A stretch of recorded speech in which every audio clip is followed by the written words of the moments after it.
जिस वैकेंसी को लेकर आप लोगों को बहुत दिनों से इंतजार था, उस इंतजार का घड़ी जो है समाप्त हो चुका है। यानी फाइनली जो है एसएससी सीजीएल का नोटिफिकेशन जारी कर दिया गया है और इतना ज़्यादा पोस्टों पर इसका वैकेंसी का नोटिफिकेशन जारी किया गया है कि आप लोग का दिल तो गदगद ऐसा ही हो जाएगा। तो चलिए हम लोग पूरा इसके बारे में समझेंगे, विस्तार से समझेंगे कि इसका फॉर्म जो है कौन कौन से व्यक्ति भर सकते हैं, कब से कब तक आप लोग फॉर्म भर सकते हैं, आपका एज कितना होना चाहिए, आपका क्वालिफिकेशन क्या होना चाहिए, सभी पॉइंट हम लोग बेहतरीन तरीके से समझेंगे। इसका परीक्षा जो है किस प्रकार से होता है, इसका सिलेक्शन प्रोसेस क्या होता है, सभी पॉइंट हम लोग बेहतरीन तरीके से समझेंगे आज के इस वीडियो में। तो चलिए हम लोग इस सेशन को स्टार्ट करते हैं, इस वीडियो को स्टार्ट करते हैं। वीडियो को स्टार्ट करने से पहले यदि आप लोग इस चैनल पर पहली बार आए हैं और चाहते हैं कि सरकारी जॉब से रिलेटेड कोई भी नोटिफिकेशन आता है सबसे पहले आप तक उसका नोटिफिकेशन पहुंचता है, तो आप लोग हमारे इस चैनल को सब्सक्राइब जरूर कर लीजिएगा। आइए हम लोग स्टार्ट करते हैं कि टोटल जो है कितने पोस्टों पर एसएससी सीजीएल का पहले वैकेंसी का नोटिफिकेशन रिलीज किया गया है।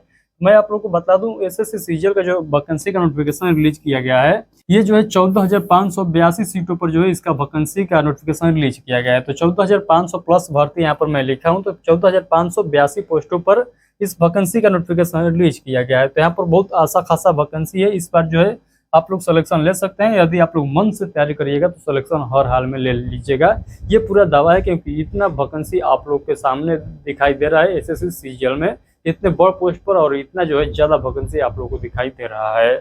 आप लोग जो है इस वैकेंसी पर जो है पढ़ जाइए अभी से, क्योंकि इस वैकेंसी में आप लोग को एक सीट पक्का हर हाल में करना है। भाई हम लोग समझते हैं यहाँ पर, सबसे पहले हम लोग देख लेते हैं कि इसका जो है आवेदन जो है आप लोग किस प्रकार से कर सकते हैं। तो ऑनलाइन कर सकते हैं और आज ही से ही इसका जो है लिंक एक्टिव कर दिया गया है, यानी आज से इसका फॉर्म फिलअप होना स्टार्ट हो चुका है।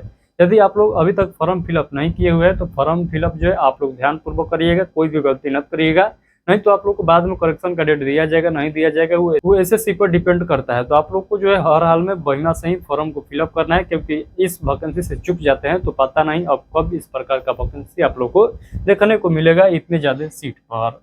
उसके बाद हम लोग बात कर लेते हैं ऑनलाइन आवेदन की अंतिम तिथि जो रखा गया है 4 जुलाई 2025 रात्रि 11 बजे तक आप लोग आवेदन कर सकते हैं। लास्ट डेट जो है इसका कब तक है, तो 4 जुलाई तक है। शुल्क भुगतान करने की अंतिम तिथि जो है एक दिन और आप लोगों को बढ़ा दिया जाता है, यानी 5 जुलाई रात 11 बजे तक आप लोग आवेदन का शुल्क जो है जमा कर सकते हैं। आवेदन सुधार के लिए विंडो जब खोला जाएगा, ये 9-10 जुलाई को खोला जाएगा और इसको क्लोज जो किया जाएगा 10 जुलाई को 11 बजे रात को क्लोज कर दिया जाएगा। यानी कोई गड़बड़ यदि आप लोग कर देते हैं तो उस कंडीशन में आप लोग को सुधारने का मौका जो है 9 और 10 जुलाई को मिलने वाला है। तो आप लोग प्रयास करिए कि आप लोगों से कोई गलती ना हो फॉर्म फिलअप करते समय। तो आप लोग यदि साइबर कैफ से फॉर्म फिलअप करवा रहे हैं तो आज सामने जो है रहकर आप लोग फॉर्म फिलअप करवाइएगा, क्योंकि उस पर छोड़ दीजिएगा तो कुछ ना कुछ गड़बड़ हो जाएगा, जिसका खमियाजा आप लोग को भुगतना पड़ सकता है। उसके बाद हम लोग बात कर लेते हैं टीयर 1 प्रवेश पत्र कब जारी किया जाएगा, यानी एडमिट कार्ड जो है कब जारी किया जाएगा फर्स्ट एग्जाम के लिए, तो अगस्त 2025 में जो है जारी किया जाएगा। टीयर फर्स्ट परीक्षा की तिथि जो है कब से कब तक रहने वाला है, तो 13 अगस्त से लेकर 30 अगस्त तक यहाँ पर एग्जाम चलने वाला है टीआरई फर्स्ट का। उसके बाद हम लोग बात करते हैं टीयर 2 का, तो यहाँ पर टीयर 2 का जो परीक्षा चलने वाला है ये दिसंबर 2025 में संभावित तिथि है, ये क्लियर नहीं है, बट ये क्लियर है कि 13 तारीख से लेकर 30 तारीख तक चलने वाला है अगस्त मंथ में इसका परीक्षा, यानी फर्स्ट एग्जाम आप लोग को चलने वाला है। उसके बाद हम लोग बात कर लेते हैं आगे, हम लोग बात कर लेते हैं इसके वैकेंसी के बारे में। तो आवश्यक दस्तावेज आप लोग को क्या क्या देना होगा, यानी जब आप लोग ऑनलाइन आवेदन करवाने जाइएगा तो आप लोग किन किन दस्तावेजों को लेकर जाना होगा साइबर कैफ, या कौन कौन से दस्तावेज आप लोग को अपलोड करना होगा, यानी कौन कौन से दस्तावेज का जरूरत पड़ने वाला है जब आप लोग खुद से ऑनलाइन करिएगा। तो पासपोर्ट साइज का सबसे पहले तो आप लोग के पास फोटो होना चाहिए, उसके बाद जो है सिग्नेचर आप लोग को देना होगा, उसके बाद आधार कार्ड तो लगेगा ही लगेगा। उसके बाद शैक्षणिक योग्यता के प्रमाण पत्र, यानी ये जो वैकेंसी है ग्रेजुएशन लेवल पर है तो ग्रेजुएशन का आप लोग को क्या करना है, मार्कशीट देना है। उसके बाद यहाँ पर हम लोग बात कर लेते हैं 10वीं का मार्कशीट, उसके बाद जो है 12th का मार्कशीट देना है और उसके बाद जो है स्नातक का मार्कशीट देना है। चालू मोबाइल नंबर लगने वाला है और ईमेल आईडी लगने वाला है। तो ये सभी डॉक्यूमेंट के साथ जो है आप लोग आवेदन कर सकते हैं, अपने से भी आवेदन कर सकते हैं या साइबर कैफ से भी आवेदन आप लोग करा सकते हैं, कोई दिक्कत वाली बात नहीं है। आप लोग को जो सुविधा अच्छा लगे उसके माध्यम से आप लोग करा लीजिएगा। प्रयास करिएगा कि आप लोग अपने से करिएगा, क्योंकि दूसरे से कराइएगा तो गड़बड़ होने का संभावना जो है बहुत ज़्यादा हो जाता है। तो ये हम लोग बात कर लेते हैं अगला पॉइंट, यहाँ पर देखिएगा हम लोग बात कर लेते हैं पात्रताएं मापदंड, यानी कौन कौन से व्यक्ति जो है इसका फॉर्म भर सकते हैं। तो सबसे पहले देखिएगा आवेदन करने की उम्मीदवारों को जो है 1 अगस्त 2025 तक जो है निम्नलिखित पात्रता मापदंड पूरे करने होंगे। तो शैक्षणिक योग्यता में सबसे पहले देखिएगा तो सबसे पहले जो लिखा गया है, सामान्य पद के लिए किसी मान्यता प्राप्त विश्वविद्यालय से स्नातक डिग्री होना चाहिए, यानी ग्रेजुएशन आप लोग को पास होना चाहिए इंडिया के किसी भी विश्वविद्यालय से। उसके बाद अगला पॉइंट देखिएगा, लिखा गया जूनियर सांख्यिकी अधिकारी के लिए 12वीं में गणित में कम से कम 60% अंक या स्नातक में सांख्यिकी विषय के साथ डिग्री होना चाहिए, तभी जो है आप लोग कौन पोस्ट के लिए, तो जेएसओ के लिए आप लोग आवेदन कर सकते हैं। उसके बाद हम लोग देख लेते हैं सांख्यिकी अन्वेषक ग्रेड 2 के लिए सांख्यिकी विषय के साथ स्नातक की डिग्री होना चाहिए। यानी यहाँ पर 2-4 पोस्ट ऐसा है कि जो अलग अलग क्वालिफिकेशन आप लोगों से मांगा जाता है, आप सभी लोग जानते हैं। यहाँ पर देखिएगा सहायक लेखा परीक्षा अधिकारी के लिए यहाँ पर देखिएगा तो स्नातक डिग्री वाणिज्य बिजनेस स्टडीज में मास्टर्स के साथ आप लोग को इसका फॉर्म भरना होगा। तो आई होप कि सभी पॉइंट आप लोगों को समझ में आ गया है कि किस पोस्ट के लिए क्या क्या क्वालिफिकेशन यहाँ पर आप लोगों से मांगा गया है। यहाँ पर हम लोग बात कर लेते हैं एज से रिलेटेड, तो यहाँ पर एज से संबंधित आप लोग पॉइंट ध्यान दीजिएगा। ऑडिटर, अकाउंटेंट, डेस्क असिस्टेंट किसी के लिए जो है आप लोग का उम्र जो मांगा जाएगा 18 वर्ष से लेकर 27 वर्ष के बीच तक यदि आप लोग का उम्र पूछ रहा है तो आप लोग इस पोस्ट के लिए क्या कर सकते हैं, फॉर्म भर सकते हैं। यहीं पर सहायक लेखा परीक्षक अधिकारी और इंस्पेक्टर के लिए आप लोग का जो एज मांगा जाएगा कम से कम 18 वर्ष और मैक्सिमम जो है 30 वर्ष मांगा जाएगा, यानी 18 वर्ष से लेकर 30 वर्ष तक आप लोग का उम्र पूछ रहा है तो आप लोग इसका फॉर्म भर सकते हैं। किसका, तो सहायक लेखा परीक्षक अधिकारी और इंस्पेक्टर के लिए। अगले पॉइंट देखिएगा, यहाँ पर लिखा गया है सहायक अनुभाग अधिकारी और उप निरीक्षक यानी सीबीआई ईटीसी के लिए आप लोग का जो उम्र मांगा गया है कम से कम 20 वर्ष होना चाहिए और ज़्यादा से ज़्यादा 30 वर्ष होना चाहिए, तब जो है आप लोग इस पोस्ट के लिए क्या कर सकते हैं, फॉर्म भर सकते हैं। जूनियर सांख्यिकी अधिकारी यानी जेएसओ के लिए यहाँ पर उम्र जो है 18 वर्ष से लेकर 32 वर्ष तक रखा गया है, यानी इसके बीच में यदि आप लोग का उम्र पूछ रहा है तो इसका भी फॉर्म आप लोग भर सकते हैं।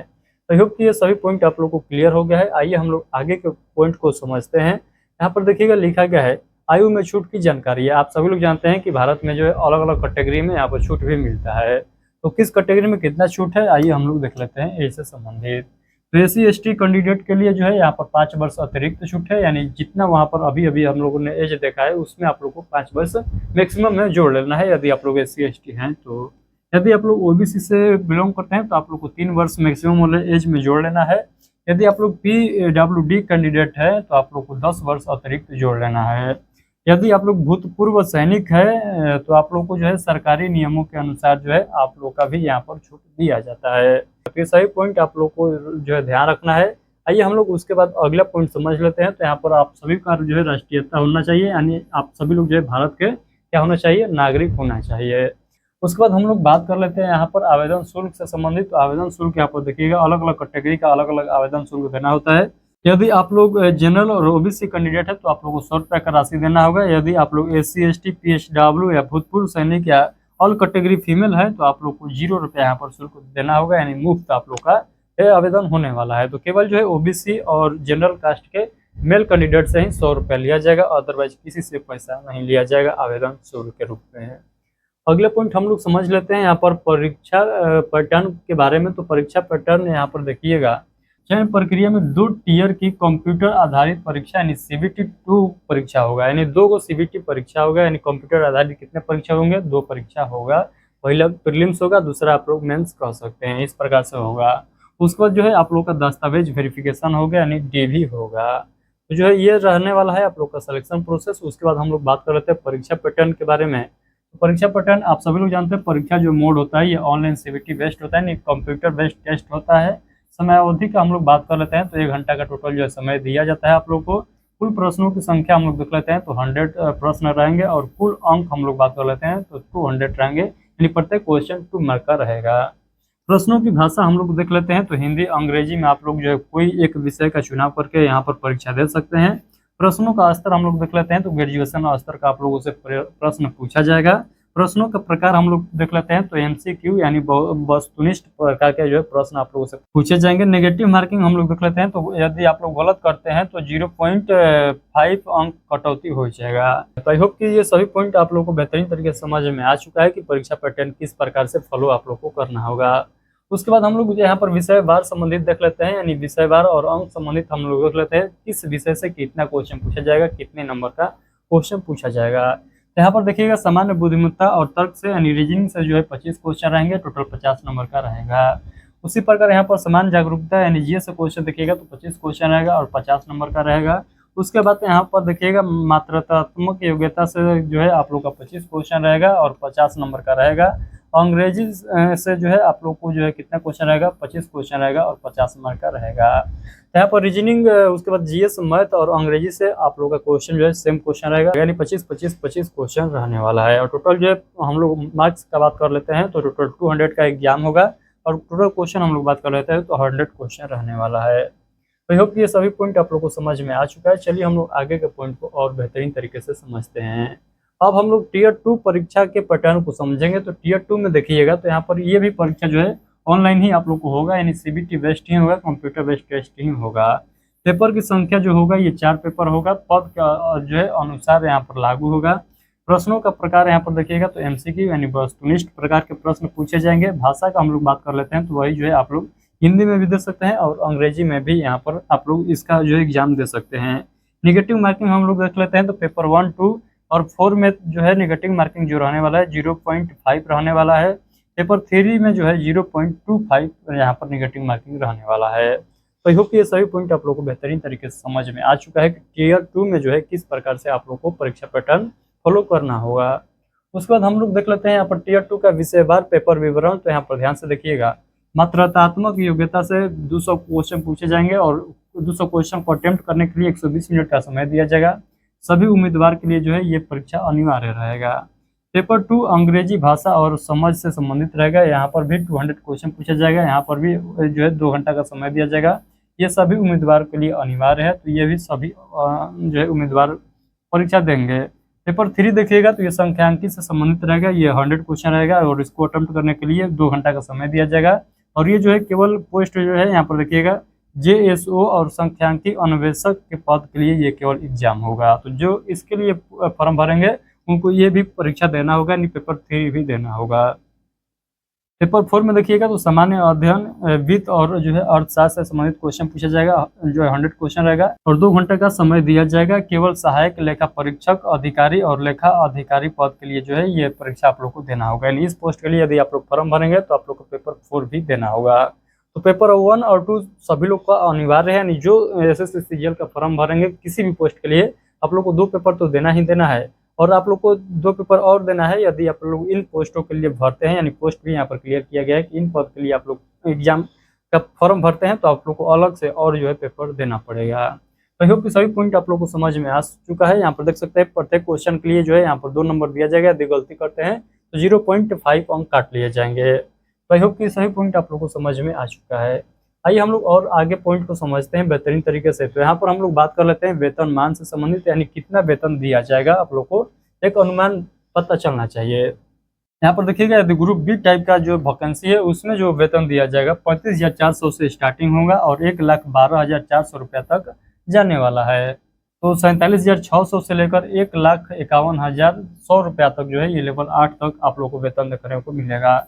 यदि ग्रुप सी टाइप का यहाँ पर वैकेंसी है, यदि आप लोग फॉर्म भर रहे हैं तो 25,500 से स्टार्ट होगा और 81,100 तक जाने वाला है। और लेवल 4 में देखिएगा तो 29,200 से स्टार्ट होगा और 92,300 तक जाने वाला है लेवल 5 में। तो आई होप कि अब आप लोगों को समझ में आ चुका है कि कितना कितना आप लोग को वेतन मिलने वाला है। तो आपने लेवल का अनुसार देख लीजिएगा कि किस लेवल का वैकेंसी है तो कितना वेतन आप लोग को मिलने वाला है। अतिरिक्त भत्तों में महंगाई भत्ता, मकान किराया भत्ता और जो है यात्रा भत्ता शामिल है। तो ये भी पॉइंट आप लोग को ध्यान रखना है। तो आई होप कि आप लोग को ये जो है वेतनमान से संबंधित पॉइंट जो था ये सभी पॉइंट आप लोग को क्लियर हो चुका है। तो आई होप कि जो मैं पॉइंट बताई हूँ आप सभी को सभी पॉइंट आप लोग को बेहतरीन तरीके से समझ में आ चुका है। यदि आप लोग एसएससी सीजीएल का फॉर्म भरना चाहते हैं तो आप लोग जो है पूरा सतर्क होकर भरिएगा, क्योंकि क्या होता है आप लोग गड़बड़ कर देते हैं जो आप लोग को बाद में चलकर भुगतना पड़ सकता है, उसका कमी आ जाता। तो आप लोग जो है एक बार जो सतर्क हो लीजिएगा, यानी जिस पोस्ट के लिए आप लोग को फॉर्म भरना है उसको आप लोग को बेहतरीन तरीके से जांच लेना है कि हमको नहीं इसी पोस्ट के लिए फॉर्म भरना है। यदि आप लोग चाहते हैं कि एसएससी सीजीएल का फॉर्म 100% श्योर भरना है, यानी कोई गलती ना हो, तो आप लोग हमारे उस वीडियो को इंतजार कर लीजिएगा जो मैं बहुत जल्द लेकर आ रहा हूं, जिसमें आप लोग को बतलाऊंगा कि एसएससी सीजीएल का फॉर्म आप लोग कैसे फिलअप करिएगा बिना कोई गलती के। तो चलिए उसी वीडियो में मिलते हैं। आज का सेशन कैसा रहा, इस वैकेंसी पर आप लोग का क्या राय है, क्या जो है इसका पोस्ट जो है आप लोग के लिए पर्याप्त है, क्या इसे और ज़्यादा चाहते थे या इससे कम चाहते थे, या इतना आप लोग विश्वास नहीं किए हुए थे कि इतना वैकेंसी आने वाला है। इस पर पूरा आप लोग का क्या राय है, एक प्यारा सा कमेंट करके सभी लोग जरूर बताइएगा। चलिए फिलहाल के लिए इतने ही, मिलते हैं अगले सेशन में, तब तक के लिए आप सभी को बहुत बहुत धन्यवाद।